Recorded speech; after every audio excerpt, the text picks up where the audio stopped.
नमस्कार एवरीवन। आज की क्लास हम स्टार्ट करते हैं। आज के अंदर क्लास में क्या होने वाला है, for class 11 it is going to be chapter number 2, जिसका नेम रहेगा प्राइमरी एंड सेकेंडरी मार्केट करके। इसके अंदर मेनली हम आईपीओ के बारे में सीखते हैं, राइट। एंड सेकेंडरी मार्केट जहाँ पे शेयर मार्केट वगैरह, उसके बारे में भी इस चैप्टर में हम इन डिटेल समझने वाले हैं। And for talking about class tenth के केस में जो it is going to be chapter number 3, जहाँ पे हम प्राइमरी मार्केट के बारे में सीखेंगे। नाउ सेकेंडरी मार्केट का क्या रहेगा फॉर क्लास 10, तो उसके लिए चैप्टर नंबर 4 है, जिसके अंदर आप सेकेंडरी मार्केट के बारे में सीखोगे। क्लास 10 में बेसिकली उन्होंने यही किया, जो 11th के चैप्टर्स है उन्हीं को छोटे छोटे टुकड़ों में करके ऐसा बांट रखा है करके, right? तो चैप्टर नंबर 3 रहेगा प्राइमरी मार्केट फॉर क्लास 10 और अपना 11th के लिए रहेगा प्राइमरी एंड सेकेंडरी मार्केट, दोनों यहाँ पे है। इसके अंदर भी अपना सेम अप्रोच रहने वाला है। आप देखोगे टॉपिक्स बिल्कुल सेम है। What is the role of primary market, then face value क्या होता है, देन सेम देखो यहाँ पे भी वही है, प्राइमरी मार्केट का रोल क्या है, फेस वैल्यू क्या होता है, देन प्रीमियम एंड डिस्काउंट क्या होता है, फिर इश्यू ऑफ शेयर। देखो सेम यही पे चीज है, ठीक है। Premium, discount, issue of share, everything is going to be same here as well for class 11th and 12th। तो हम अगेन 11th वाले बुक को हम फॉलो करने वाले हैं। क्लास 10th वाले बच्चे अपना उस बुक को फॉलो कर सकते हैं, right. And one more thing, I think आप लोग कुछ लोगों को इश्यू आता है कि ये बुक कौन सा वाला फॉलो करता हूँ, आपको बुक डाउनलोड करना है तो कहाँ से करना है। तो ये आप सिंपली गूगल सर्च करोगे क्लास 11th एफएमएम बुक या फिर क्लास 10 आईएफएम बुक पीडीएफ, तो आपको जो फर्स्ट लिंक मिलता है वो अपना बुक रहता है, उसको आप डाउनलोड करके यूज कर सकते हो। ये सीबीएसई का ऑफिशियल बुक है जो कि मैं यूज कर रहा हूँ यहाँ पे, ठीक है। आई होप ये वाला क्लियर होगा। नाउ प्राइमरी मार्केट को देखो, अभी इसको एक बार बुक से स्टार्ट करने से अच्छा है केस स्टडी लेके समझते हैं। तो इसके लिए मैंने आपका एक अच्छा सा केस स्टडी सेलेक्ट किया है। मीशो का बारे में हम केस स्टडी को डिस्कस करते हैं, इसके आईपीओ को डिस्कस करते हैं, और इस केस स्टडी के थ्रू हम ये पूरा टॉपिक समझने की कोशिश करते हैं कि प्राइमरी मार्केट होता क्या है करके, राइट। नाउ काफी प्रैक्टिकल अप्रोच रखने वाले हैं करके, यहाँ से आप पढ़ोगे तो आपको एक प्रैक्टिकल आइडिया आएगा करके। उसके बाद यदि आप बुक से टॉपिक्स पढ़ते हो तो एक तो हमारा बहुत सारी चीजें एनीवेज हम यहाँ पे डिस्कस कर चुके होंगे। एंड आप जब वो रीड करोगे तो आपको पता चलेगा कि चीजें जो है वो एकदम थियोरेटिकल नहीं है। रियल लाइफ के अंदर भी चीजें इसी तरीके से इम्प्लीमेंट होती है, तो वो यहाँ पे अपना फोकस रहेगा। एक बार वो स्टार्ट करने से पहले एक बार प्राइमरी मार्केट का मीनिंग क्विकली मैं एक बार आई थिंक आपके साथ वापस डिस्कस करना चाहूंगा, बिकॉज आई बिलीव मुझे याद आ रहा है कि एक बार अपना प्राइमरी मार्केट और सेकेंडरी मार्केट का डिस्कशन हुआ था। बट स्टिल एक बार इसको वापस डिस्कस करते हैं करके, राइट। सो लेट्स सी, इधर से अपना स्टार्ट करते हैं। अरे ये कनेक्ट नहीं किया गया मैंने, just give me a second, just hold on. Okay, sorry for the interruption. ये राइटिंग पेन इसको कनेक्ट करने ही भूल गया था, तो इसको कनेक्ट कर लिया है एंड अभी अपने ये स्टार्ट करते हैं, ठीक है। तो मीशो का केस स्टडी डिस्कस करते हैं ना। इसको केस स्टडी से डिस्कस करने से पहले एक बार वापस डिस्कशन करते हैं about what is primary market and what is secondary market, ठीक है। बिकॉज मेरे को याद आ रहा है एक बार डिस्कशन हुआ था अपना, बट स्टिल प्राइमरी मार्केट क्या होता है, जहां पे क्या होता है, न्यू सिक्योरिटीज इश्यू होती है। क्या रहेगा? न्यू सिक्योरिटीज इश्यू रहेगा। तो वो ये यहाँ रहता है प्राइमरी मार्केट में। एंड इसका यहाँ पे क्या रहेगा, न्यू सिक्योरिटीज इशू रहेगा और उसका बाइंग एंड सेलिंग होता है करके। सेकेंडरी मार्केट में क्या होता है, जो ऑलरेडी इशूड सिक्योरिटीज है, जो ऑलरेडी इशूड सिक्योरिटीज है, ऑलरेडी इशूड सिक्योरिटीज, इनका यहाँ पे ट्रेडिंग होता है, इनका यहाँ पे बाइंग एंड सेलिंग होता है, राइट। जब न्यू सिक्योरिटी इशू होगा तो ट्रांजेक्शन किसके बीच में होगा? एक तो इशूअर, इशूअर कौन होता है? जो कि जनरली कंपनी होगी या फिर गवर्नमेंट होएगा जो अपना सिक्योरिटी इशू करता है। एंड दूसरा पार्टी कौन रहेगा? इन्वेस्टर, जो कि हम लोग रहेंगे, ठीक है। तो ट्रांजेक्शन के बीच में इशूअर जो कि अपना पैसा उठा रहा है लोगों से और अपना सिक्योरिटी दे रहा है उसके बदले में, और इन्वेस्टर कौन रहेगा? हम लोग, जो कि उसके सिक्योरिटी डायरेक्टली इशूअर से परचेज कर रहे हैं, राइट। सेकेंडरी मार्केट में ट्रांजेक्शन किसके बीच में होता है? यहाँ पे ट्रांजेक्शन होता है between investor and investor, investor and investor के बीच में ट्रांजेक्शन होता है।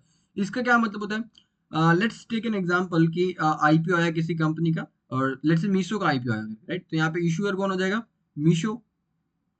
एंड ये किसने परचेज किया? लेट्स से मैंने परचेज किया, तो अभिषेक जिसने ये आईपीओ के अंदर परचेज किया, राइट। नाउ अभी आईपीओ में मैंने शेयर्स परचेज कर लिया। अभी क्या है ना, मैंने शेयर्स परचेज तो कर लिया, बट अभी कुछ टाइम बाद में लेट से मेरे को पैसों की नीड है, या फिर मेरे को लगता है कि कंपनी में अभी मेरे को इंटरेस्ट नहीं है करके, और मेरे को ये शेयर सेल करना है।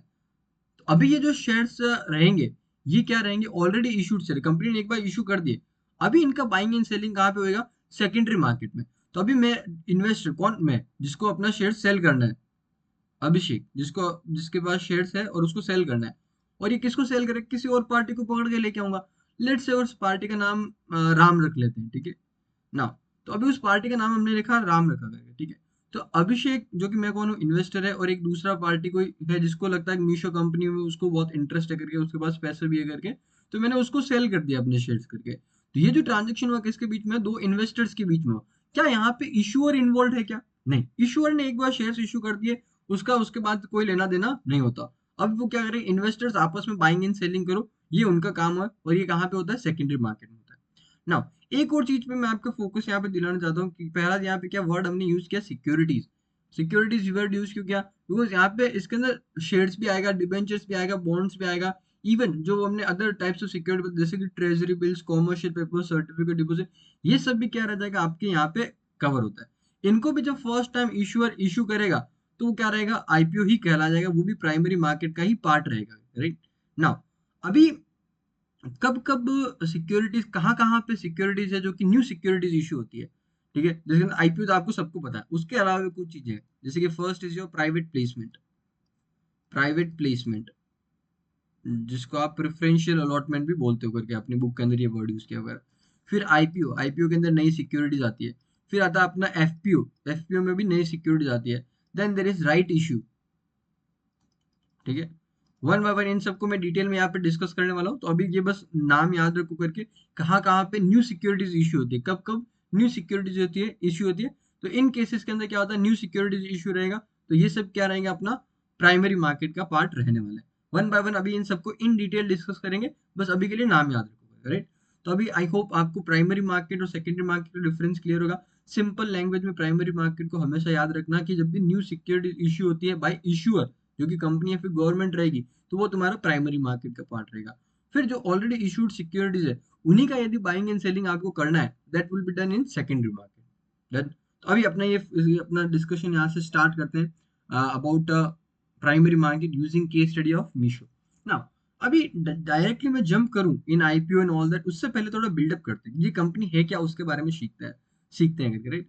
सो मीशो तुम लोगों को पता होगा कि ये एक ऐप है, जिसके अंदर तुम क्या कर सकते हो, जाके कपड़े वगैरह परचेज कर सकते हो, करेक्ट ना। ये बिजनेस स्टार्ट कैसे हुआ, इसका एक्चुअली में बिजनेस मॉडल क्या है, ये क्यों इतना सक्सेसफुल हो पाया करके, उसका थोड़ा सा एक ब्रीफ जर्नी समझते हैं, देन इसके ऊपर अपना आते हैं टॉपिक पे ना।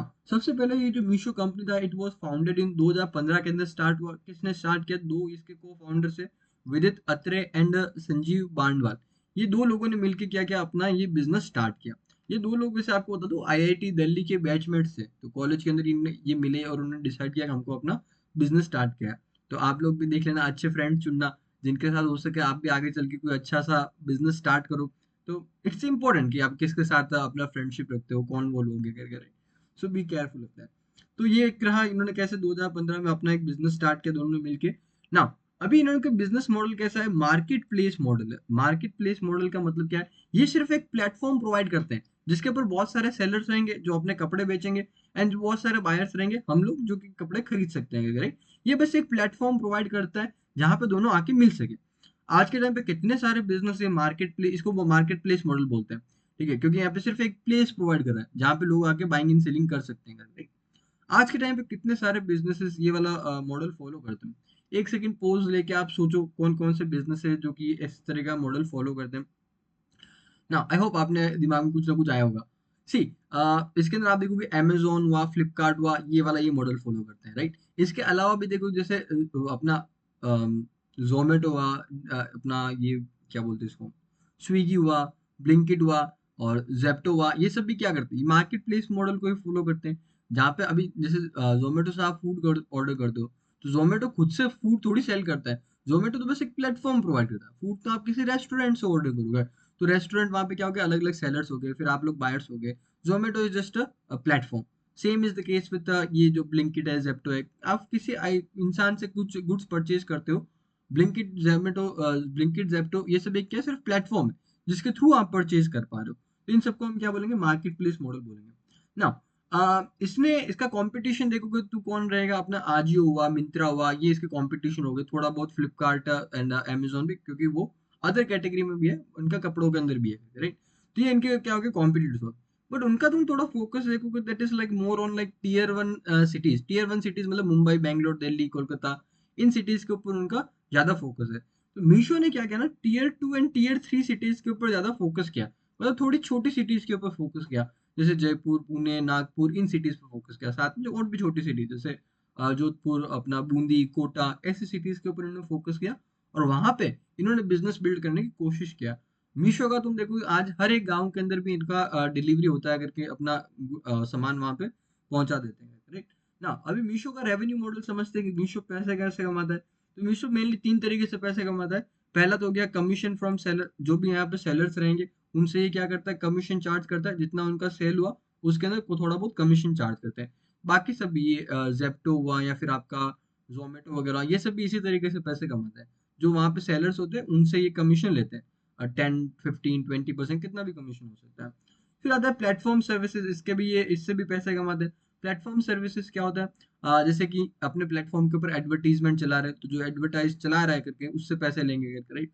अपने प्लेटफॉर्म पे जिनका जो सेलर्स है उनके प्रोडक्ट को थोड़ा ऊपर ला के रखने के लिए, राइट, उनके लिए भी वो उनसे एक्स्ट्रा चार्ज करता है, ताकि कोई सर्च करे, लेट से आप सर्च करते हो कि मेरे को फॉर्मल शर्ट्स चाहिए करके, राइट।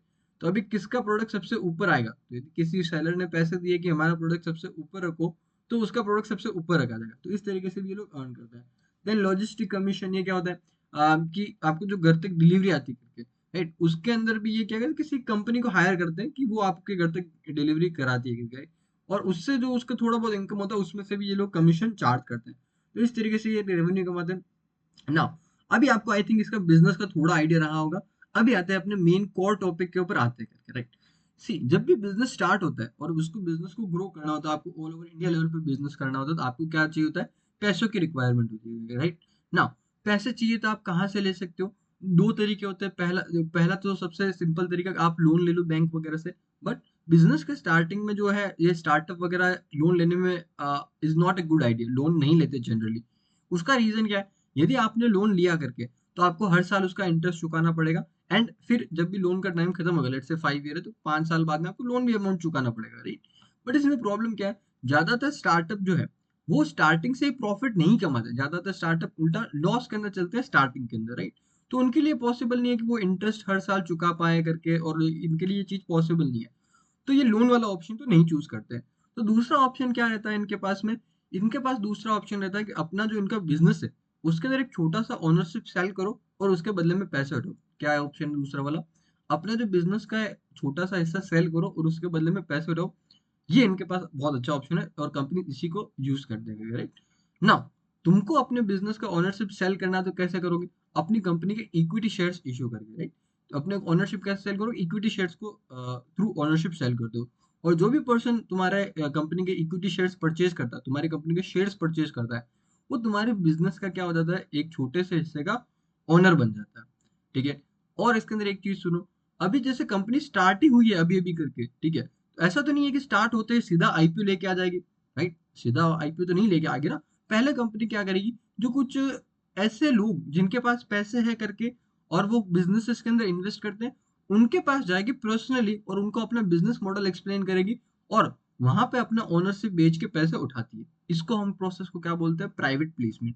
इसका सबसे पॉपुलर एग्जांपल इज अपना शार्क टैंक। शार्क टैंक में क्या होता है, नई नई कंपनीज आती है, वो आती है और अपना क्या करती है, बिजनेस के अंदर थोड़ा पैसा उठाती है और उसके बदले में बिजनेस का कुछ ओनरशिप उनको सेल करती है, राइट। 10% ओनरशिप, 20% ओनरशिप, इस तरीके से वो सेल करती है। तो ये जो ट्रांजेक्शन हो रहा है इसको हम क्या बोलते हैं, यहाँ पे जो शेयर्स बेचे जा रहे हैं इसको क्या बोलते हैं, हम प्राइवेट प्लेसमेंट बोलते हैं। नाउ द क्वेश्चन इज कि यहाँ पे देखो हमने क्या लिखा, प्राइवेट प्लेसमेंट भी तुम्हारा रहता है प्राइमरी मार्केट का पार्ट है। Is it part of the primary market, absolutely yes. Because यहाँ पे क्या हो रहा है कि जो इश्यूअर है, कंपनी जो है, वो नए सिक्योरिटीज इशू कर रही है, नए शेयर्स इशू कर रही है अपने इन्वेस्टर को, और ये किसका पार्ट रहेगा, प्राइवेट प्लेसमेंट, ये अपना प्राइमरी मार्केट का पार्ट रहेगा। क्लियर है, आई होप ये क्लियर होगा, राइट। तो सेम मीशो ने भी यही किया था, जब उसका आईपीओ आया था उससे पहले उसने बहुत लोगों से पैसे उठाए थे, प्राइवेट फंडिंग लिया था करके, राइट, जिसको हम प्राइवेट प्लेसमेंट बोलते हैं। तो डिस्कस करते हैं कहाँ कहाँ से उन्होंने पैसा लिया था। तो 2015 के अंदर बिजनेस स्टार्ट हुआ, पहला फंडिंग इन्होंने लिया था मई 2016 के अंदर, ठीक है। कितना अमाउंट उठाया था, $350,000, कितना डॉलर के अंदर उठाया था, ठीक है, $350,000 उन्होंने पैसा उठाया था, राइट। किस इंसान से पैसा उठाया था? तो एक ये वाई कॉम्बिनेटर करके एक फर्म है, ये यूएस की एक फर्म है जो कि बिजनेसेस के अंदर इन्वेस्ट करती है। काफी रेप्यूटेबल ये फर्म है वाई कॉम्बिनेटर। हर किसी स्टार्टअप में इन्वेस्ट नहीं करते आप, इनको यदि कोई एक्सेप्शनल आइडिया लगता है तो ही ये इन्वेस्ट करते हैं, राइट? तो ये वाई कॉम्बिनेटर है, इनसे इन्होंने ये 3,50,000 रुपए उठाए थे। और उस पॉइंट ऑफ टाइम पे बिजनेस का वैल्यूएशन क्या था उनका? $2 to $3 million रुपीज करके, राइट? ना बिजनेस का वैल्यूएशन क्या होता है कि उस बिजनेस की कीमत कितनी है, उस पॉइंट ऑफ टाइम पे उसके पूरे बिजनेस की कीमत क्या होती है, उसको हम बोलते हैं बिजनेस वैल्यूएशन। ये कैलकुलेट कैसे करते हैं वो भी मैं भी आपको सिखाने वाला हूँ करके इसके जस्ट नेक्स्ट टॉपिक में। बट अभी के लिए तुम ये आपको इतना पता होना चाहिए बिजनेस वैल्यूएशन का मतलब कि उस पॉइंट ऑफ टाइम पे जब उन्होंने फंडिंग लिया था, उस टाइम पे पूरे बिजनेस का वैल्यूएशन क्या था। तो जब उन्होंने $3,50,000 उठाए थे, उस टाइम पे उनके पूरे बिजनेस का वैल्यूएशन कितना था? $2 to $3 million इनका वैल्यूएशन था करके, राइट? तो पहला फंडिंग उन्होंने उठाया। नाउ फिर सेकंड क्या था? अक्टूबर 17 के अंदर उन्होंने नेक्स्ट पैसा उठाया था। कितना? सीधा $3.4 मिलियन उन्होंने पैसा उठाया था। कितना? $3.4 मिलियन। आज के टाइम के, अरे मच्छर है यार ये। आज के टाइम पे तुम अपना करेंसी का कन्वर्जन रेट देखोगे तो $1 million is approximately equals to 10 crore rupees करके, राइट? ये आज के टाइम पे रेट है, तो उस आज के हिसाब से तुम देखोगे तो इट्स लाइक 34 करोड़ रुपए समथिंग इन्होंने उठाए थे सेकंड राउंड के अंदर। और उस टाइम पे उनका बिजनेस वैल्यूएशन कितना था? $15 मिलियन। और ये पैसे उठाए थे इन्होंने एलिवेशन कैपिटल से पैसे उठाए थे, राइट? ना अभी एक चीज देखो, जैसे जैसे बिजनेस ग्रो होता रहता है तुमको और पैसों की नीड होती है, क्योंकि तुमको और एक्सपेंड करना होता है, और मार्केटिंग में खर्चा करना होता है, और कस्टमर्स एक्वायर करने होते हैं। तो तुमको देखो यहाँ पे पैसे भी हमने बहुत सारे उठाए करके, पहले सिर्फ $3.5 लाख उठाए थे, अभी हमने $3.4 मिलियन उठाए करके, राइट? अलग अभी वैल्यूएशन भी देखो अब तक काफी इंक्रीज हो गया, राइट? $2-3 मिलियन से अपना कितना हो गया? $15 मिलियन अपना वैल्यूएशन हो गया करके, राइट? देखो ये वैल्यूएशन बढ़ा कैसे?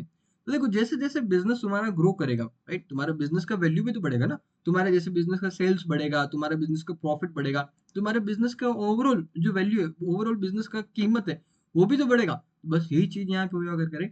और जब बिजनेस स्टार्ट होता है और ऐसा ग्रो करने लगता है ना, तो स्टार्टिंग फेज के अंदर बिजनेस का वैल्यू भी बहुत अच्छे से ग्रो करता है यदि बिजनेस अच्छा है तो करके। तो वही चीज यहाँ पे देखने को मिला। देखो इसके बाद भी उन्होंने ऐसे बहुत सारे राउंड्स लिए करके। एंड अभी मेरे को जो तुमको सिखाना ये क्या होता है, राउंड क्या होता है। देख सी, जब जब कंपनी पैसे लेगी ना, उनको ट्रैक करने के लिए हमने हर एक राउंड को नाम दे रखा है, राइट? जब तुम पहली बार पैसा उठाते हो तो उसको हम बोलते हैं एंजल या फिर सीड राउंड बोलते हैं। क्या बोलते हैं?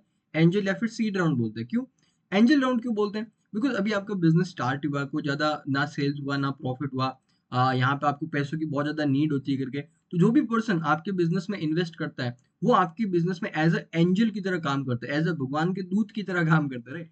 तो इसके लिए हम इसको एंजल राउंड भी बोलते हैं करके, कि आप हमारे बिजनेस में एज एंजल की तरह आए और हमारे बिजनेस को पैसे दिए, सरवाइव कराया, ये सब चीज इसके लिए, ठीक है? और उसका कोई लॉजिक नहीं है। फिर आता है कि इसको सीड राउंड भी बोलते हैं। क्यों? बिकॉज जैसे एक पेड़ होता है, राइट? अब पेड़ आगे चल के इतना बड़ा बनता है, बट उसका स्टार्टिंग कहाँ से होता है? एक छोटे से सीड से होता है, राइट? तो यहाँ पे बिल्कुल बिजनेस के जो स्टार्टिंग के अंदर आपको पहला पहला फंडिंग मिलता है, इसको हम सीड मनी भी बोलते हैं, इसको सीड राउंड भी बोलते हैं। बिकॉज ये आपका जो आगे चल के इतना बड़ा बिजनेस बनेगा, उसका स्टार्टिंग पॉइंट ये है, इसके लिए हम इसको सीड राउंड बोलते हैं। फिर सेकंड टाइम पैसा उठाते तो उसको हम बोलते हैं सीरीज ए। थर्ड टाइम पैसा उठाते तो उसको बोलते हैं सीरीज बी। फोर्थ टाइम पैसा उठाते तो उसको सीरीज सी। इस तरीके से उसको हमने अलग अलग बार जब पैसा उठाओगे, हर एक को हमने क्या एक नाम दे रखा। ये नाम क्यों दिया? ताकि मेरे को पता रहे कि इससे पहले उसने कितनी बार पैसा उठाया करके। मैं किसी के पास जाके बोलता हूँ कि सर मेरे को फंडिंग चाहिए, तो वो सीधा मेरे को ये पूछता है कि कौन सा राउंड ऑफ फंडिंग है। तो मैं उसको बोलता हूँ let's say series B round of funding है। तो उसको इमीडिएटली समझ आता था कि इससे पहले उसने 2 बार पैसा उठाया, सीड राउंड वाला और ये सीरीज ए राउंड उठाया, और अभी मेरे से आया ये पास उठाने, सीरीज बी राउंड उठाने आया करके। तो ये बस ये ट्रैक करने के लिए कि कौन सा नंबर ऑफ राउंड है पैसा उठाने का, वो एक तरीका है। ठीक है, तो इस तरीके से फिर ये कंटिन्यू होता रहता है, सीरीज बी, सीरीज सी, सीरीज डी, और इन्होंने उठाए भी थे करके। तो बीच वाले मैं स्किप कर रहा हूँ, सीधा अभी काम अगले वाले पे आ रहा हूँ करके, जो अपने काम का है। अभी है तुम्हारा सितंबर 21 के अंदर इन्होंने सीरीज एफ राउंड उठाया। उसके बीच में और भी राउंड्स है करके, इसीलिए मैंने डॉट डॉट डॉट करके लिखा है करके, B C D E F ये राउंड है करके। अभी याद करते सीरीज एफ के अंदर यहाँ पे इन्होंने पैसा उठाया कितना? $570 मिलियन। देखो कितना सारा पैसा उठाया करके, राइट? और इस टाइम पे इनका बिजनेस का वैल्यूएशन क्या था? $4.9 मिलियन पैसा था। $4.9 मिलियन इनके बिजनेस का। ये मैंने आई थिंक कुछ गलत गई, एक्चुअली 4.9 मिलियन नहीं, ये बिलियन है, ठीक है?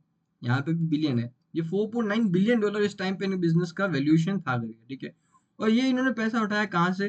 फिडेलिटी कैपिटल करके एक फॉर्म है, अगेन उनसे इन्होंने पैसा लिया।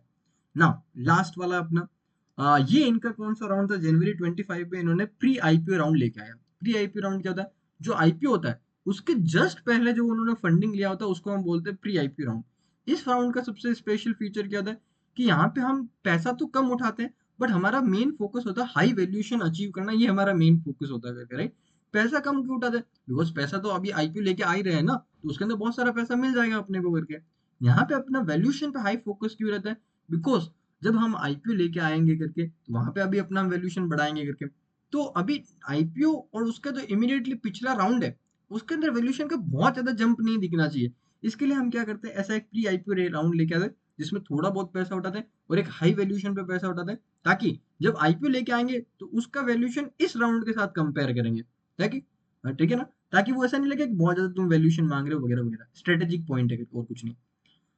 तो इस राउंड के अंदर उन्होंने देखो कितना $250 मिलियन रुपीज इन्होंने उठाया। कितना देखो, पैसा तो क्या करें बहुत कम उठाया करके, सिर्फ $250 मिलियन उठाया, क्योंकि अरे मच्छर ये परेशानी कर दिया, ठीक है। तो इस राउंड के अंदर तो पैसा तो देखो बहुत कम उठाया, $250 मिलियन। और क्योंकि आगे आगे चल के बहुत सारा पैसा उठाने वाला है ना। इस टाइम पे इनका वैल्यूएशन देखो कितना था, $3.9 बिलियन। अरे सर आपने तो बोला था कि यहाँ पे होता है कि बहुत हाई वैल्यूएशन ऐसा मांगते करके, ये कंपनी थोड़ा उसका एक्सेप्शन है करके। देखो इस जनवरी 25 जब इन्होंने पैसा उठाया था ना, एक्चुअली उस टाइम पे ऐसा फंडिंग बहुत इजीली मिल नहीं रहा था करके, right? तो इसके लिए इनको भी थोड़ा सफर करना पड़ा था। तो इनका यहाँ पे देखो पुराना वाला इससे जस्ट लास्ट राउंड था, वहां पे इनका लगभग लगभग $5 बिलियन के आसपास वैल्यूएशन था। वहां से इनका थोड़ा वैल्यूएशन कम हुआ है, तो this is an exception, but generally ऐसा होता है कि हाई वैल्यूएशन मिलता है करके। तो ये जो राउंड लिया था इन्होंने वेस्ट ब्रिज और टाइगर कैपिटल करके के, वहां से इन्होंने ये पैसा उठाया था। तो ये सारा क्या था अपना प्राइवेट प्लेसमेंट, जहां पे हम क्या करते, कोई पूरे पब्लिक से पैसा नहीं उठाते, बल्कि कुछ सेलेक्टेड लोगों से क्या करते हैं पैसा उठाते हैं और अपने बिजनेस को ग्रो करते हैं। ठीक है, आई होप आपको समझ आया होगा ना। इस स्टेज पे जैसे ये वाला कॉलम लिखा ना बिजनेस वैल्यूएशन, ये कैसे कैलकुलेट करते हैं वो जरा समझते हैं करके, राइट। इंपॉर्टेंट है, आप शार्क टैंक वगैरह में देखते होंगे कि इस बिजनेस का इतना वैल्यूएशन वगैरह वगैरह, वो कैसे होता है एग्जैक्टली ऐसे कैलकुलेट होने वाला जैसे मैं तुमको बताऊंगा इस स्टेज पे।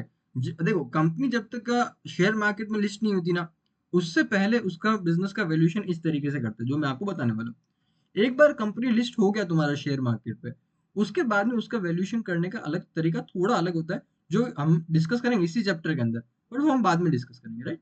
तो पहले अभी डिस्कस करते हैं इस स्टेज पे किस तरीके से बिजनेस का वैल्यूएशन करते हैं। इसके अंदर तुमको अमाउंट कितना रेज किया है, हाइपोथेटिकल एग्जांपल है। लेट्स से कि तुमने 10 करोड़ रुपीज पैसा उठाया, अपनी कंपनी का छोटा सा ओनरशिप बेचा और उसके बदले में 10 करोड़ रुपीज तुमने उठाया। और 10 करोड़ रुपीज उठाया, उसके बदले में तुमने क्या किया, 20% बिजनेस का ओनरशिप सेल किया। क्या किया तुमने, 10 करोड़ रुपीज उठाया, उसके बदले में 20% ओनरशिप तुमने सेल किया ना। यदि तुम अपने बिजनेस का 20% हिस्सा 10 करोड़ में बेच रहे हो, तो 100% हिस्सा जो रहेगा वो कितने परसेंट में बेचो, कितने रुपए में बेचोगे करके, राइट। तो इस तरीके से तुम यहाँ पे कैलकुलेट कर सकते हो। तो यदि मैं अपने बिजनेस का 20% हिस्सा 10 करोड़ में बेच रहा हूँ, तो 100% हिस्सा कितने में बेचूंगा, 50 करोड़ रुपए में बेचूंगा। तो इस पॉइंट ऑफ टाइम पे मेरा बिजनेस का वैल्यूएशन कितना हो जाएगा, 50 करोड़ रुपए। ये कैलकुलेट कैसे करते हैं, जो अमाउंट आपने रेज किया जो कि 10 करोड़ अपने एग्जाम्पल में, फिर आपने percentage of business sold, business का कितना हिस्सा आपने बेचा, कि 20% सर हमने बिजनेस का हिस्सा बेचा करके, इनटू 100 करोड़ अपना वैल्यूएशन आ जाता है। इस पॉइंट पे अपना बिजनेस का वैल्यूएशन क्या था, राइट। एग्जैक्टली इसी तरीके से ये बिजनेस का वैल्यूएशन कैलकुलेट होता है इस स्टेज के ऊपर जब कंपनी लिस्टेड नहीं है। आई होप आपको समझ आया होगा, राइट ना। अभी अपने को क्या चाहिए कि बहुत सारा पैसा चाहिए बिजनेस को, सडनली अपने को बहुत नेक्स्ट लेवल पे ऊपर लेके जाना है करके। तो इसके लिए अपने को क्या बहुत सारा पैसा चाहिए। अभी इतना सारा पैसा देना क्या होता है ना, ये इन प्राइवेट लोगों की बस की बात नहीं, कोई 1-2% मिलके इतना पैसा नहीं दे सकता ना। तो अब हम यहाँ पे क्या करने वाले हैं, हम जाएंगे पब्लिक के पास में। पब्लिक को बोलेंगे कि आप हमारे बिजनेस के अंदर पैसा लगाओ, उसके बदले में हम आपको थोड़ा सा ओनरशिप देंगे करके, राइट। आईपीओ का मतलब क्या होता है, इनिशियल पब्लिक ऑफर। इनिशियल मतलब फर्स्ट टाइम, पब्लिक ऑफर मतलब पब्लिक से हम क्या करेंगे, शेयर्स इशू करके पैसा लेंगे करके, right. One more time, initial public offer, first time public के पास जाके हम पैसा लेंगे। क्योंकि अब तक हम किसके पास जा रहे हैं, अब तक तो हम प्राइवेट लोगों के पास जा रहे थे, इंडिविजुअल लोगों के पास जा रहे थे। इस बार हम क्या करेंगे, पब्लिक के पास जाएंगे, सब लोगों को बोलेंगे कि आप हमारे बिजनेस में आओ और हमारे कंपनी बिजनेस के अंदर पैसा इन्वेस्ट करो। ठीक है, तो अब इसका क्या होता है, एक बहुत डिटेल्ड प्रोसेस होता है जो कि हम यहाँ पे समझेंगे, ठीक है ना। तो इस डिटेल्ड प्रोसेस को समझना स्टार्ट करते हैं। तो जब भी आईपीओ का मतलब मैंने पहले यहाँ पे एक्सप्लेन किया, new security are offer to the public for the first time, जिसको हम क्या बोलते हैं, आईपीओ बोलते हैं। अगेन देखो यहाँ पे वर्ड कौन सा मैंने यूज किया, सिक्योरिटी वर्ड यूज किया, बिकॉज आईपीओ जो है तुम्हारा शेयर्स के केस में भी आता है, बॉन्ड्स के केस में भी आता है, डिबेंचर्स के केस में भी आता है, ट्रेजरी बिल्स, इन सब के केस में भी क्या होता है, आईपीओ आता है। बट मेनली हमारा यहाँ पे फोकस रहेगा जो शेयर्स का आईपीओ आता है उसके अंदर क्या प्रोसेस होता है उसको हम यहाँ पे डिस्कस करना रहेगा। हालांकि आईपीओ सबके केस में आता है बट मेनली अपने शेयर्स के बारे में यहाँ पे डिस्कस करेंगे। तो जब आईपीओ आता है करके राइट, तो इसका बहुत डिटेल्ड प्रोसेस होता है ना। कंपनी के लिए तो ये फर्स्ट टाइम आईपीओ आ रहा है ना, कंपनी के लिए तो फर्स्ट टाइम हम पब्लिक को इश्यू कर रहे हैं। तो इस स्टेज के अंदर अपने बिजनेस का वैल्यूएशन क्या होना चाहिए, कितना पैसा उठाना चाहिए, किस तरीके से पब्लिक को डिटेल शेयर करना है, किस तरीके से सारा रूल्स एंड रेगुलेशंस कंप्लाई करना है, ये सारा नॉलेज कंपनी को इतना नहीं होता। तो इसके लिए कंपनी क्या करती है, एक्सपर्ट लोगों को हायर करती है जो कि इनको पूरे इस प्रोसेस के अंदर हेल्प करती है। वो जो एक्सपर्ट लोग हैं उनको हम क्या बोलते हैं, मर्चेंट बैंकर्स या फिर इन्वेस्टमेंट बैंकर्स बोलते हैं। क्या, मर्चेंट बैंकर्स या फिर इन्वेस्टमेंट बैंकर्स। बुक के अंदर जनरली वर्ड अपना मर्चेंट बैंकर्स यूज करते हैं, प्रैक्टिकली ये जो है इन्वेस्टमेंट बैंकर्स वर्ड ज्यादा यूज होता है करके राइट। हमने यहाँ पे दोनों वर्ड लिख लिए करके। तो इन लोगों को क्या करती है कंपनी, हायर करती है, और ये इनको क्या हेल्प करती है, पूरा जो आईपीओ प्रोसेस है उसको हैंडल करने में हेल्प करती है। जैसे बिजनेस का वैल्यूएशन क्या होना चाहिए, प्रोस्पेक्टस क्या होता है, प्रोस्पेक्टस बेसिकली होता है जहाँ पे कंपनी के बारे में आप इन्फॉर्मेशन पब्लिक को देते हो, उसको हम प्रोस्पेक्टस बोलते हैं। इसको भी हम समझेंगे, नेक्स्ट टॉपिक यही है। फिर एक कंपनी को पूरा एडवाइस करते हैं राइट, किस तरीके से आपको ये आईपीओ को अप्रोच करना चाहिए। जो इंटरव्यू वगैरह देते हैं ना आईपीओ के केस में, जो फाउंडर वगैरह बिजनेस के होते हैं, ओनर वगैरह होते हैं, वो बहुत सारे न्यूज चैनल पर जाते हैं, अपने इंटरव्यूज वगैरह देते हैं। वो इंटरव्यूज वगैरह में भी क्या बोलना है, ये सब भी ये इनको थोड़ा हेल्प आउट करते हैं राइट। फिर रूल्स एंड रेगुलेशंस के साथ कैसे कंप्लाई करना, जो कि मैंने यहाँ पे आई थिंक लिखा नहीं है, बट ये भी इनका काम होता है राइट। तो ये सब काम करते हैं कौन, मर्चेंट बैंकर। और कंपनी एक मर्चेंट बैंकर या फिर एक इन्वेस्टमेंट बैंकर को हायर नहीं करती है, 4-5 को करती है मिनिमम हायर करती है। ये सब मिलके यही काम इनको करके देते हैं, हेल्प करते हैं, ठीक है। सी अभी पॉपुलर नेम्स क्या क्या है जो कि इन्वेस्टमेंट बैंकर से अपने इंडिया में भी और ओवरऑल वर्ल्ड वाइड भी करके, जेपी मॉर्गन, मॉर्गन स्टैनली करके का फर्म है, गोल्डमैन सैक्स हुआ करके, कोटक कैपिटल ये इंडिया का है अपना, और एसबीआई कैपिटल, ये कुछ बड़े बड़े नेम्स है जो कि इन्वेस्टमेंट बैंकिंग के अंदर इन्वॉल्व है करके, मर्चेंट बैंकर्स है करके ना। ये नेम मैंने तुमको इसलिए ये पॉइंट को थोड़ा इतना डिटेल में इसके लिए डिस्कस कर रहा हूँ, बिकॉज तुम एज अ फाइनेंस स्टूडेंट आगे चल के तुम यदि कोर फाइनेंस रोल में जाते हो तो ये लोग तुम्हारे लिए ड्रीम डेस्टिनेशन है। ये कंपनी के नेम बताया मैंने क्या है, तुम्हारे लिए एकदम ड्रीम डेस्टिनेशन है।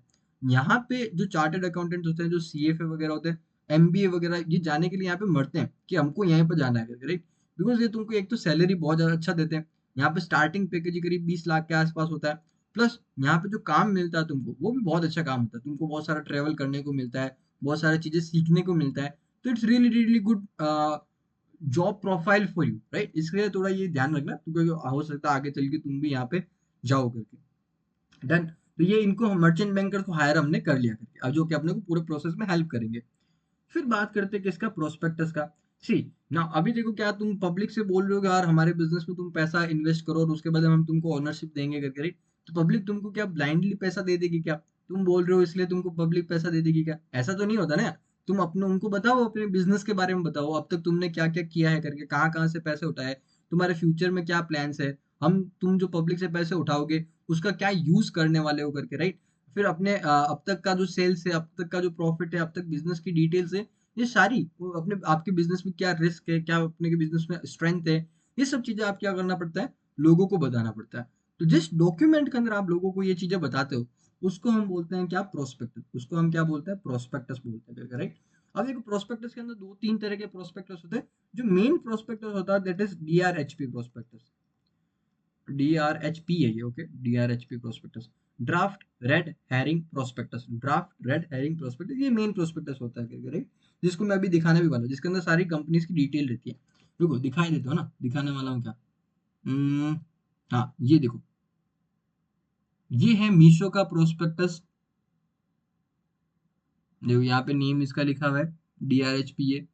रेड हेरिंग प्रोस्पेक्टस, ये ड्राफ्ट रेड हेरिंग प्रोस्पेक्टस है, यही इसको तुम समझो करके ना। इसके अंदर देखो, पहले तो देखो डॉक्यूमेंट कितना बड़ा डॉक्यूमेंट है, 689 पेजेस का ये डॉक्यूमेंट है। इतनी सारी इसके मतलब कंपनी की डिटेल्स दे रखी है।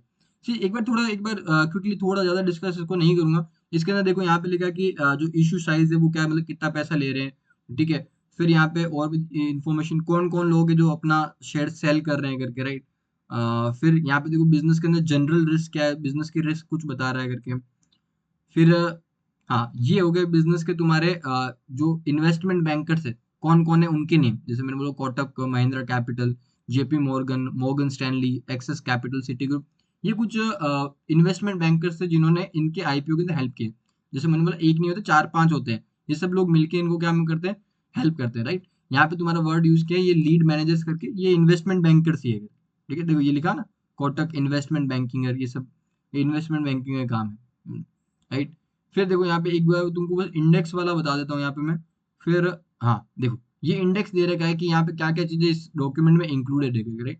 तो देखो कितनी सारी डिटेल्स यहाँ पे इन्होंने दिया है अबाउट द कंपनी। कंपनी के बारे में बता रहे हैं, कंपनी का बिजनेस क्या है, कंपनी के मैनेजमेंट क्या है। फिर फाइनेंशियल इन्फॉर्मेशन बता रहे हैं तुमको कंपनी के बारे में, राइट। फाइनेंशियल इन्फॉर्मेशन मतलब इनका प्रॉफिट क्या है, उनका पीएनएल अकाउंट, बैलेंस शीट, ये सब बता देंगे। फिर लीगल इन्फॉर्मेशन, ऑफर के बारे में information, everything will be here like in detail. तो इतना बड़ा डॉक्यूमेंट होता है करके जिसमें कंपनी सब कुछ बता दी तुमको, राइट। आई होप तुमको प्रोस्पेक्टस क्या होता है समझा होगा। अभी आगे चले नेक्स्ट।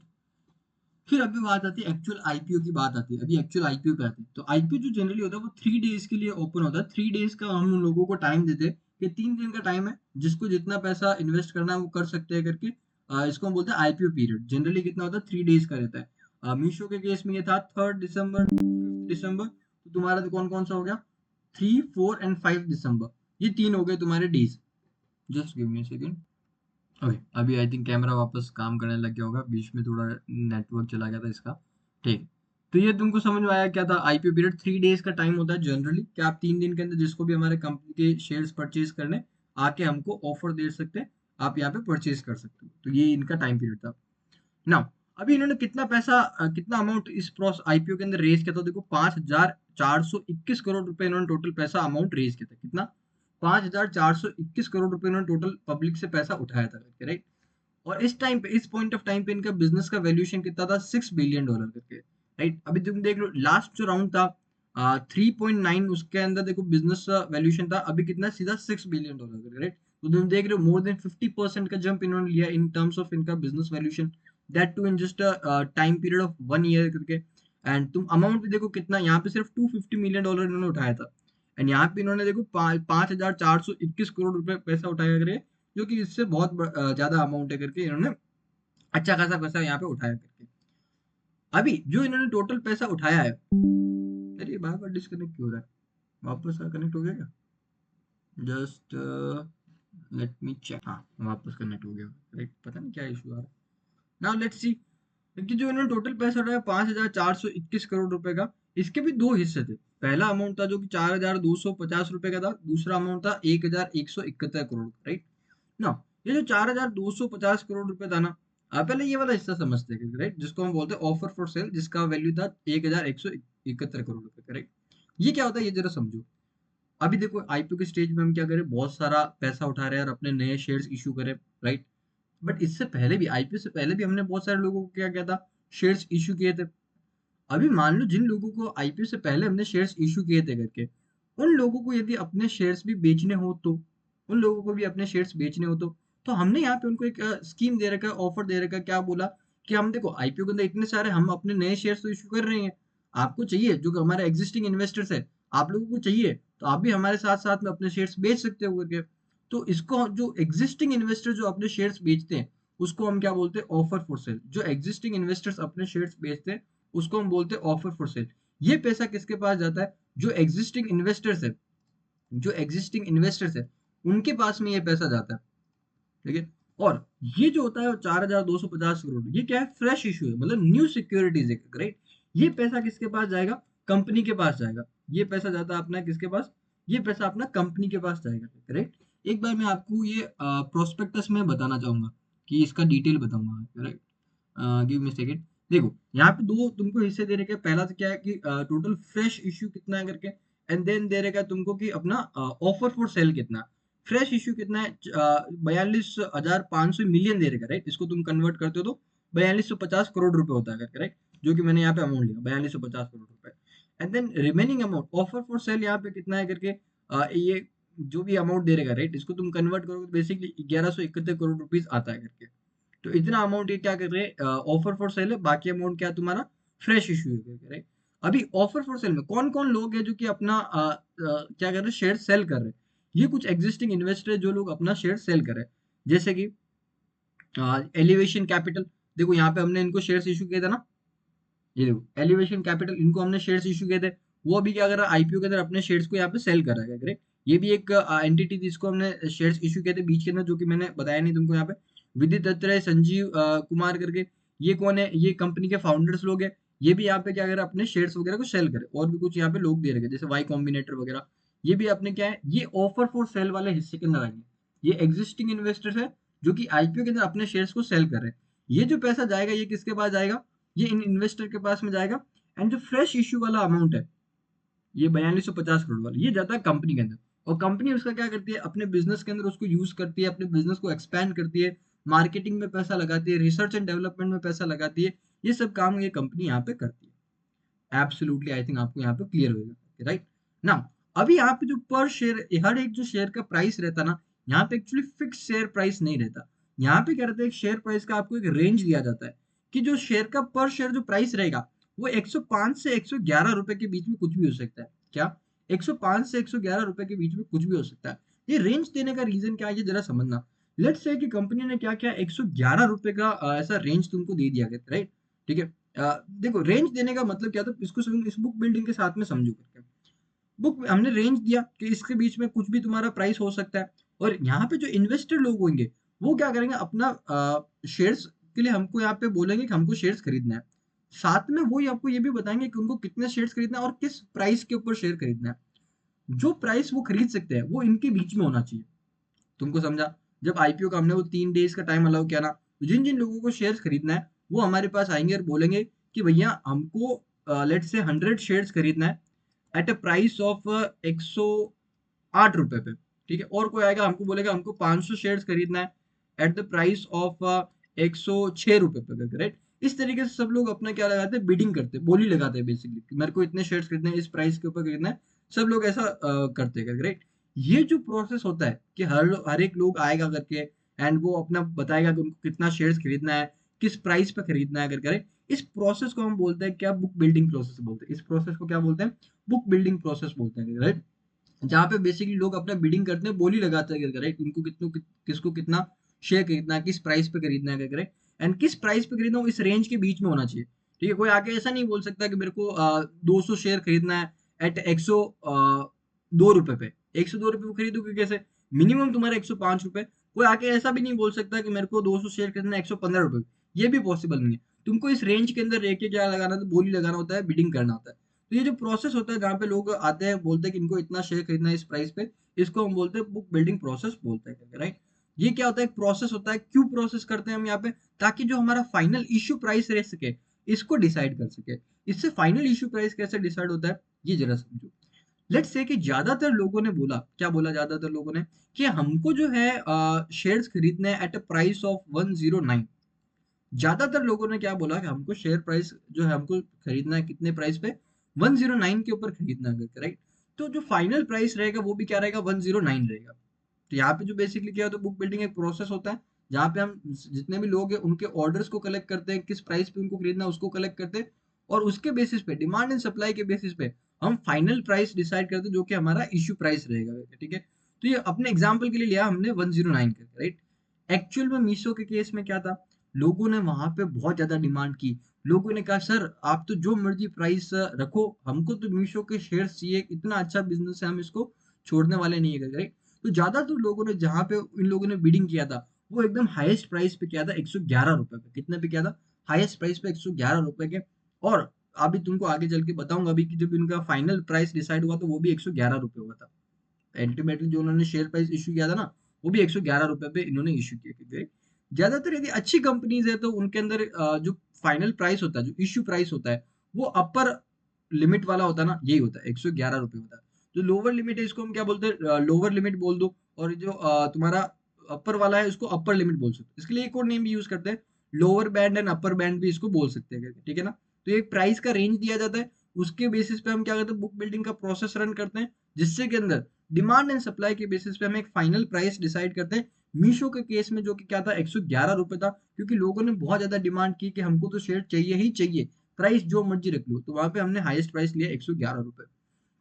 जैसा मैंने बोला, ज्यादातर अच्छे आईपीओ केस में जो फाइनल इश्यू प्राइस रहता है वो अपर लिमिट वाला ही रहता है, जो अपर बैंड वाला प्राइस रहता है उसी को हम क्या इश्यू प्राइस वहां पे होता है, करेक्ट, क्योंकि लोग ज्यादा डिमांड करते हैं। तो आप बोलोगे सीधा 111 क्यों नहीं कर देते? बिकॉज कुछ खराब कंपनीज भी होती है ना। मान लो खराब कंपनी है, वहां पे तुम बोलोगे हमको तो 111 रुपए दो करके, राइट, तो कोई देगा ही नहीं, तुम्हारा आईपीओ फ्लॉप हो जाएगा। तो हमने यहाँ पे बेसिकली एक रेंज दे रखी है ताकि लोगों को जो सूटेबल प्राइस हो वो हम डिसाइड कर लेंगे। अच्छे आईपीओ होता है तो वहां पे अपर वाले लिमिट डिसाइड हो जाती है, थोड़ा खराब आईपीओ तो हो सकता है वहां पे लोअर लिमिट डिसाइड हो या फिर बीच वाला लिमिट डिसाइड हो करे। आई होप तुमको समझा होगा कि यहाँ पे हमने ऐसा क्यों किया ना।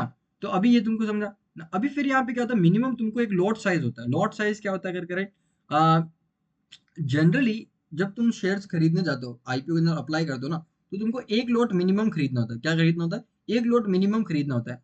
और हर एक लॉट का वैल्यू अप्रोक्सीमेटली 15,000 के आसपास होता है। हर एक लॉट का वैल्यू क्या होता है? अप्रोक्सीमेटली 15,000 के आसपास होता है, राइट। 15,000 के आसपास होता है, एग्जैक्ट 15,000 वो जरूरी नहीं है, राइट। जैसे मीशो के केस में था 14,985 रुपए। ये हमने कैसे कैलकुलेट किया? क्योंकि एक लॉट में 135 शेयर्स थे, इंटू 111 करते हो तो ये अमाउंट आता है, ठीक है। ज्यादातर लोग, जब हम रिटेलर्स लोग आईपीओ में अप्लाई करते हैं ना, तो जो अप्लाई ही हम बिडिंग ही हम क्या करते हैं, अपर वाले प्राइस के ऊपर करते हैं। क्यों? क्योंकि कंपनी अच्छी है, हमको पता है कि यार इसका ऊपर वाला प्राइस के ऊपर ही लोगों को अलॉट होंगे। हमने कहीं नीचे वाला प्राइस पे बोली लगा दिया तो हमको हो सकता है कि शेयर मिले ही नहीं करके, राइट। तो लोग सेफर साइड के लिए अपर वाले लिमिट के ऊपर ही अप्लाई करते जनरली, बट तुम चाहो तो नीचे वाले अमाउंट पे कर सकते हो, कोई प्रॉब्लम नहीं। आई होप तुमको लोड साइज वाला कॉन्सेप्ट समझा होगा कि तुमको मिनिमम क्या करना होता है, एक लोड तो परचेज करना ही होता है जिसका वैल्यू करीब करीब 15,000 के आसपास होता है। अभी आगे चलते हैं हम यहाँ पे ना। किन किन लोगों से जो है कंपनी पैसे उठाती है? पब्लिक के अंदर भी बहुत सारी कैटेगरीज होती है ना। हम जो आएंगे, हम किस कैटेगरी में आते हैं? हम रिटेल कैटेगरी में आएंगे। हम छोटे मोटे लोग, रिटेलर्स लोग ऐसा कहते हैं, जो थोड़ा बहुत पैसा इन्वेस्ट करते हैं। फिर हमसे बड़े लोग कौन होते हैं? एचएनआई या फिर एनआईआई करके, राइट। एचएनआई कौन होता है? हाई नेटवर्थ इंडिविजुअल, जैसे अमिताभ बच्चन, जैसे शाहरुख खान के, राइट। जैसे अपना और भी बड़े बड़े लोग कौन है? रतन टाटा, राकेश झुंझुनवाला, ये बड़े बड़े लोग हैं, इनके पास बहुत सारे पैसे हैं, ये बहुत सारा पैसा इन्वेस्ट करते हैं, राइट। इनको एचएनआई को, हाई नेटवर्थ इंडिविजुअल वालों को, राइट, इनको हम नॉन इसको हम क्या बोलते हैं, नॉन इंस्टीट्यूशनल इन्वेस्टर्स भी बोलते हैं, राइट। नॉन इंस्टीट्यूशनल इन्वेस्टर क्यों? बिकॉज ये कोई कंपनी बना के इन्वेस्ट नहीं करते, बस ये अमीर लोग हैं, अपना पैसा इन्वेस्ट करेगा। तो रिटेलर्स में हम लोग जिनके पास थोड़े पैसे कम होते हैं, जैसे हमने देखा कि यहाँ पे जो मैंने 15,000 रुपए का लिमिट बताया था ना, ये हम लोगों के लिए 15,000 रुपये, यहाँ पे मिनिमम हमको 15,000 इन्वेस्ट करना पड़ता है। एचएनआई लोगों के लिए लिमिट होता है मिनिमम 2 लाख रुपए, कि उनको यदि अप्लाई करना है, अमीर लोग, तो उनको मिनिमम 2 लाख रुपए इन्वेस्ट करने पड़ेंगे। फिर आता है क्यूआईबी। और क्यूआईबी होता है क्वालिफाइड इंस्टीट्यूशनल बायर। क्या होता है? Qualified institutional buyer. इसके अंदर कौन कौन होती है? बड़ी बड़ी कंपनीज, ये लोग आती है जो कि आगे चल के इन्वेस्ट करती है। कौन कौन? जैसे कि म्यूचुअल फंड वाले, ये बहुत पैसा इन्वेस्ट करते हैं आईपीओ के अंदर, राइट। फिर म्यूचुअल फंड वाला आगे, फिर जो बड़े बड़े कॉर्पोरेट्स है जिनके पास एक्स्ट्रा पैसा है करके, राइट, वो आ जाएंगे। फिर तुम्हारा कोई पेंशन फंड्स है, वो आ जाएगा अपना पेंशन फंड्स। इंडिया के अंदर बहुत सारे पेंशन फंड्स है। फिर तुम्हारा अपना एलआईसी वगैरह हो गया। ये भी कुछ बड़ी बड़ी कंपनीज है जो कि इनके अंदर इन्वेस्ट करना, आईपीओ के अंदर इन्वेस्ट करती है। तो ये तीन कैटेगरी बना लिया। अब लेट्स से कि एक कंपनी 1 लाख शेयर्स लेके आ रही है। लेट्स से कि एक कंपनी क्या है, 1 लाख शेयर्स लोगों को इश्यू कर रही है। तो उसके अंदर क्या होगा, सबसे ज्यादा तो अलॉटमेंट किसको होता है? ये जो क्यूआईबी कैटेगरी है उसके अंदर अलॉटमेंट होता है, करेक्ट। अप्रोक्सीमेट, ये ना, ये कोई एग्जैक्ट डेटा नहीं है करके, ये एक अप्रोक्सीमेट आइडिया तुमको दे रहा हूँ, करेक्ट। सबसे ज्यादा किसको मिलता है? जो एकदम सबसे बड़े लोग हैं उनको मिलता है। करीब 75% के आसपास जो शेयर्स आ रहे हैं वो इनके लिए अलॉट होते हैं, इनके लिए रिजर्व होते हैं, इनको मिलेगा करके, राइट। फिर करीब 15% के आसपास जो शेयर्स है वो अमीर लोगों को मिलते हैं, हाई नेटवर्थ इंडिविजुअल या फिर नॉन इंस्टीट्यूशनल इन्वेस्टर, इनको मिलते हैं करके। हम लोगों के लिए करीब करीब 10 से 1% अपने लिए रिजर्व होता है, इतना तुम लोगों के लिए काफी है, करेक्ट। फिर अब देखो ये नेक्स्ट टॉपिक क्या आ रहा है, सब्सक्रिप्शन क्या होता है। लेट्स से कि ये वाला अमाउंट लेते हैं, राइट। तो इसके अकॉर्डिंग यहाँ पे कितना आ जाएगा? 75,000 आ जाएगा। और यहाँ पे कितना आ जाएगा? 15,000। और यहाँ पे 10,000 रुपए ना। सब्सक्रिप्शन क्या होता है कि कितने गुना लोगों ने हमारे यहाँ पे शेयर्स के लिए अप्लाई किया करके, राइट। यहाँ पे लेट्स से कि 10,000 रुपीज, हम 10,000 शेयर्स हमको अलॉट किए। बट लोग जो खरीदने वाले हैं वो अपने पास आ गए कितने, लोग जिनको शेयर्स खरीदना है उनको, उन्होंने अपना अप्लाई किया, लेट्स से 10 लाख शेयर्स के लिए अप्लाई किया। कितने शेयर्स के लिए अप्लाई किया? हमने रिजर्व तो कितना किया? सिर्फ 10,000 रुपीज। देन सॉरी, हमने सिर्फ 10,000 शेयर्स को रिजर्व किया for retail category. But retail category के अंदर बहुत हाई डिमांड है, उन्होंने क्या किया, 10 लाख शेयर्स के लिए अप्लाई कर दिया, तो इस केस में अपना सब्सक्रिप्शन कितना हो गया बेसिकली यहाँ पे 100 टाइम्स हो गया। ये क्या हो गया 100 टाइम्स हो गया। तो ये उसको बोलते हैं सब्सक्रिप्शन, कि कितना तुमने शेयर्स अलोकेट किया, उसका कितना गुना लोग डिमांड कर रहे हैं, वो होता है सब्सक्रिप्शन। तो रिटेल कैटेगरी में मीशो के केस में 18 गुना डिमांड था। जो हाई नेटवर्थ इंडिविजुअल्स में 38 गुना डिमांड था करके, मतलब जितना है उससे 38 गुना लोग ज्यादा डिमांड कर रहे हैं करके, राइट। फिर क्यूआईबी के केस में 120 गुना ज्यादा वहां पे क्या था, डिमांड था। तो इसके लिए तुमको समझा कितना हाई डिमांड था, ओवरऑल 78% डिमांड था करके, 78 गुना डिमांड था। इसके लिए यही रीजन था कि यहाँ पे हमने ऊपर वाला वो प्राइस बैंड पे हमने शेयर्स इशू किया था। तो देख लो अब इसके बेसिस पे डिमांड बिकॉज बहुत ज्यादा था, तो हमने जो अपर बैंड था, क्योंकि अपना क्या था 105 से 111 के बीच में कुछ भी हो सकता है ना, ये देखो। तो हमने क्या किया 111 रुपए पे हमने फाइनली शेयर्स को इश्यू किया था। इसको हम बोलते हैं क्या, कट ऑफ प्राइस बोलते हैं। जिस पे प्राइस पे हम इश्यू करते हैं उसको हम क्या बोलते हैं, कट ऑफ प्राइस। जो 111 है अपना क्या रहा, कट ऑफ प्राइस। इसके नीचे जिन लोगों ने भी बोली लगाया था उन सबको रिजेक्ट कर देंगे। डन। फिर आता है लिस्टिंग प्राइस। ये क्या होता है कि एक बार तुमको शेयर्स इश्यू हो गए, तुमको तो कितने कंपनी शेयर्स पे बेचा 111 रुपए में। जैसे अब कंपनी ने क्या किया, शेयर्स वगैरह तुमको इशू कर देना। अब ये होता है शेयर मार्केट पे लिस्ट होता है ना। शेयर मार्केट पे लिस्ट यदि अच्छा कंपनी का आईपीओ, तो वो जनरली जो इश्यू प्राइस होती है उससे काफी ऊपर लिस्ट होता है, राइट। जो कि मीशो के केस में हुआ था। ये जो शेयर लिस्ट हुआ था, मतलब फर्स्ट डे पे जब वो ट्रेडिंग करना उसका स्टार्ट हुआ था, उसका प्राइस था 162। लोगों को कितने पे मिला, 111 रुपए पे कंपनी ने दिए थे ना। बट फर्स्ट डे पे कितने पे स्टार्ट हुआ करके, 162।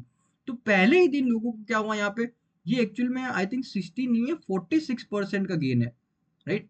ये कितना है, 46% का लोगों को वहां पे गेन हुआ। एक ही दिन के अंदर लोगों को कितना गेन हुआ, 46%। इसको हम क्या बोलते हैं, लिस्टिंग गेन बोलते हैं। क्या बोलेंगे, लिस्टिंग गेन यहाँ पे बोलते हैं, राइट। ना तुम बोलोगे ये शेयर प्राइस बढ़ कैसे गया। तो देखो यहाँ पे क्या था, जैसे कि डिमांड तो तुमको देखो बहुत ज्यादा थी करके, राइट। सब लोगों को तो शेयर मिला नहीं करके। तो अभी जब ये शेयर आ रहा है तुम्हारा शेयर मार्केट के अंदर, तो लोग वहां पे उसको खरीदने की कोशिश करते हैं। और वहां पे क्या डिमांड सडनली बहुत ज्यादा बढ़ जाती है, और उसका जो प्राइस फाइनली जो लिस्ट होएगा शेयर मार्केट के अंदर, वो ऊपर खुलता है, राइट। इसको हम बोलते हैं लिस्टिंग गेन बोलते हैं। यदि शेयर प्राइस ऊपर खुला तो लिस्टिंग प्राइस का मतलब किस प्राइस के ऊपर शेयर मार्केट के ऊपर वो शेयर लिस्ट हुआ, किस प्राइस के लिए वो ट्रेडिंग के लिए अवेलेबल हुआ। ये स्टार्टिंग प्राइस होता है जो कि फर्स्ट टाइम कोट होता है ऑन शेयर मार्केट, राइट। उसके बाद ऑफ कोर्स प्राइस चेंज होता रहता है। तो एक बार कंपनी ने शेयर्स इश्यू कर दिए, तो इश्यू प्राइस, फिर लिस्टिंग प्राइस, पहली बार जो शेयर मार्केट पे किस प्राइस के ऊपर वो शेयर लिस्ट हुआ, अवेलेबल हुआ फॉर ट्रेडिंग, तो वो ये था। आज के फिर लोगों ने बाइंग एंड सेलिंग किया, टाइम के साथ में उसका शेयर का प्राइस बढ़ता रहता है, गिरता रहता है। आज के टाइम पे जो उसका शेयर का प्राइस चल रहा है वो करीब करीब 190 के आसपास चल रहा है मीशो का। इसको हम क्या बोलते हैं, मार्केट प्राइस। इसको क्या बोलते हैं, करंट मार्केट प्राइस बोलते हैं। आज के टाइम पे उसका क्या प्राइस चल रहा है, राइट। तो ये एक अपना जो प्रोसेस रहता है आईपीओ का प्रोसेस, उसको एक ब्रीफ ओवरव्यू के थ्रू मैंने डिस्कस किया अगर करें। इन डिटेल इसको बुक से डिस्कस करेंगे। यहाँ पे दो छोटे छोटे कॉन्सेप्ट और मेरे को बताना है। One is FPO, further public offer, जो कि बेसिकली क्या होता है, एक बार कंपनी आईपीओ लेके आ गया, उसने पैसे के अपना नीड सेटिस्फाई किया, कुछ सालों बाद में लेट से कंपनी को और पैसों की नीड है, तो भी क्या कर सकती है कंपनी, अपने और शेयर्स इशू कर सकती है पब्लिक से और पैसे उठा सकती है। बट बिकॉज इससे पहले हमने एक बार शेयर्स इशू कर दिए थे भाई, अभी तुम जो पैसा लेके आ इशू कर रहे हो, अगर शेयर्स इशू कर रहे हो और पैसा उठा रहे हो, दिस इसको हम क्या बोलेंगे, फर्दर पब्लिक ऑफर, या फिर follow on public offer, right. Because अभी second time, third time, fourth time, जितनी बार भी तुम पब्लिक को शेयर करके इशू करके तुम पैसा उठाओगे, उसको हम क्या बोलेंगे, further public offer. I hope तुमको समझेगा करके। सेम यहाँ पे आईपीओ जैसा ही प्रोसेस रहता है करके। ये होता है फर्दर पब्लिक ऑफर। फिर एक और इसके अंदर अपना आता है क्या, राइट इशू आता है। क्या होता है, राइट इशू। ये इसको इस तरीके से लिखता है, राइट इशू। ना राइट इशू में बेसिकली क्या होता है, जैसे मैंने बोला, लेट्स से कि फर्दर पब्लिक ऑफर कंपनी लेके आ रही है। कंपनी बोल रही है कि मेरे को 1 लाख शेयर्स क्या करना है, लेके और आना है, मतलब 1 लाख शेयर्स मेरे को और इशू करने हैं और उसके बदले में पैसे उठाऊंगा। अज्यूम करते हैं कि कंपनी ने क्या कर रखा है, अब तक 1 लाख शेयर्स और इशू कर रखे हैं। 1 लाख शेयर ऑलरेडी इशू कर रखे हैं। कंपनी ने क्या कर रखे हैं, ऑलरेडी इशू कर रखे हैं कितने शेयर्स, 1 लाख शेयर्स। और ये 1 लाख नए शेयर्स लेके आने की कोशिश कर रही है, करेक्ट। तो जब कंपनी नए शेयर्स लेके आ रही है करके, तो उस केस में हम क्या करते हैं, फर्स्ट हम मौका देते हैं कि जो हमारे एग्जिस्टिंग जो शेयर होल्डर्स है, एग्जिस्टिंग इन्वेस्टर है, एग्जिस्टिंग ओनर्स है, इनको हम अपॉर्चुनिटी देते हैं कि सर नए शेयर्स लेके आ रहे हैं, आपको खरीदना है क्या। यदि वो ये खरीदते हैं तो ठीक है, खरीद लो, अच्छी बात है, हम इनकी लॉयल्टी को क्या कर रहे हैं, रिवॉर्ड कर रहे हैं। तुमको नहीं खरीदना तो हम किसी और को बेचेंगे करके, राइट। तो राइट इश्यू क्या होता है बेसिकली, जब तुम नए शेयर्स को अपने एग्जिस्टिंग शेयर होल्डर्स को पहले ऑफर करते हो, तो इसको हम क्या बोलते हैं, राइट इश्यू बोलते हैं। वन मोर टाइम, जब तुम नए शेयर को क्या करते हो, जो तुम्हारे एग्जिस्टिंग शेयर होल्डर उनको तुम ऑफर करते हो, जिसको हम बोलते हैं राइट इशू। अब ये इनके हाथ में होता है कि इनको चाहिए तो खरीद लो, नहीं खरीदना है तो ये कंपनी ऑफ कोर्स किसी और को दे देगी। तो आई होप तुमको राइट इशू भी क्लियर होएगा, राइट? एवरीथिंग क्लियर है करके तुमको, राइट? चलो, बाकी इसका इन डिटेल डिस्कशन अपना जब बुक से हम इसका रीडिंग करेंगे, जो कि अपने नेक्स्ट लेक्चर से करेंगे, तब इसका रीडिंग इन डिटेल डिस्कस करेंगे करके, इन चीज़ों को वापस डिस्कस करेंगे, कुछ और भी चीज़ें सीखेंगे करके। आज की क्लास में मैंने तुमको एक ओवरव्यू देने की कोशिश किया, कुछ चीज़ें तुमको हो सकता है समझ नहीं भी आई हो, बिकॉज अगेन ये बहुत ब्रॉड ओवरव्यू है। ये इन डिटेल तुमको जब वापस हम बुक से रीड करेंगे तो तुमको समझेगा, राइट? आई होप आज तुमको क्लास में आज में मजा आया होगा। See you in the next class.